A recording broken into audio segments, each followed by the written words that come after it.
Hello, I'm Nishaya Kuntz with AHS-TV, and I'm interviewing students and teachers about the dress code policy. I'm here with Cece Riggy? And do you think the male student body is affected as much as the female?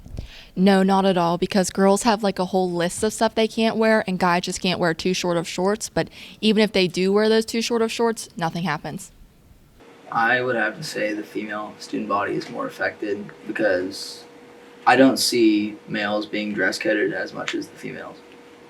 I'm here with Stacy Gladaszewski. And a lot of teachers were uncomfortable with this topic. Why do you think that is? Well, dressing and grooming, it's hard to tell people, hey, your shorts are too short, you're exposing too much, or hey, you stink. Who's going to tell that to somebody? Be potentially controversial, and I think that by the nature that you're talking about something very personal and borderline intimate in terms of students and how they express themselves, I can fully understand why some teachers would be a little uncomfortable talking. I don't know. I mean, in your day, that's like, as a teacher, that's just not something you want to have to worry about or address. And I just think it can be a sensitive issue for the students. And like, as a teacher, you don't want to have to, have a conflict with your students that has nothing to do with your classroom. So I think that's why it's a sensitive topic. A student is dressed by another, and they're wearing something against dress code. Who is at fault? I think that if the student who was wearing something against the dress code knew that it wasn't against the dress code, I don't think that'd mean they're at fault, but I think it'd mean it could be avoided. But I still think it would be the other student's fault since harassing just isn't okay in general.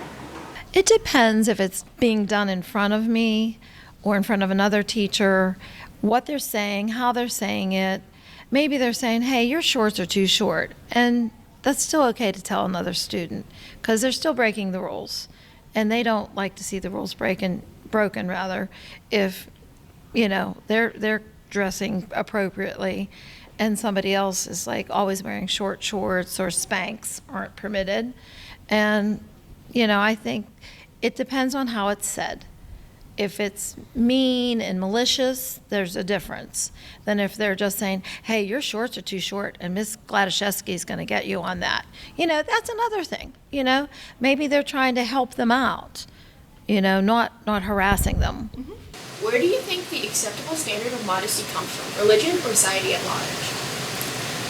Well, if you're talking about modesty in and of itself, like outside of the purview of like a school setting, it is societal, but any society is influenced predominantly by the leading religion of that culture. And in our case in the West, it's a Judeo-Christian tradition.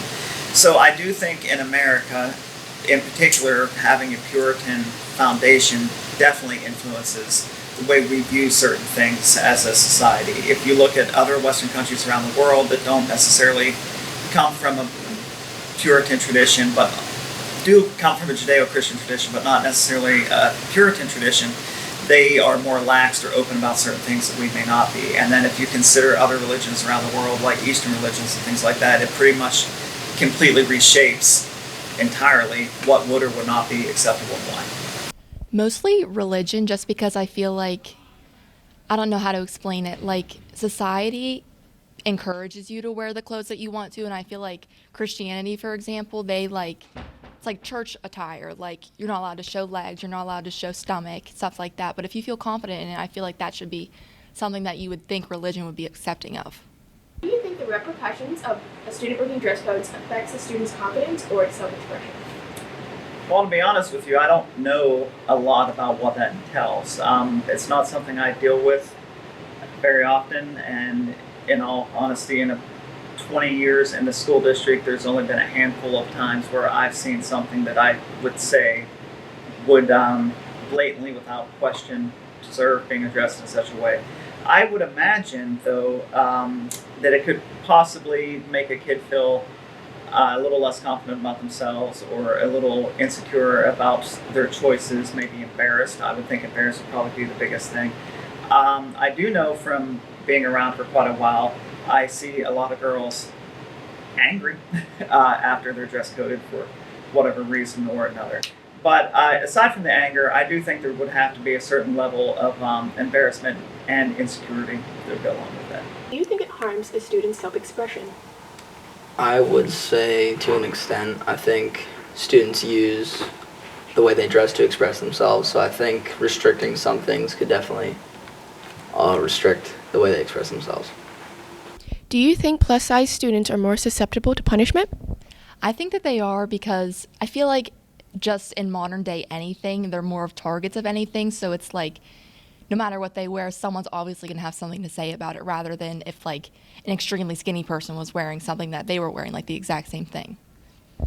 I don't believe so. I think if you break the dress code, you're breaking the dress code. And I don't think anybody in the building thinks about anything else other than we need to dress appropriately. Well, there you have it, folks. Straight from the Hawk's beak. Back to you in the studio.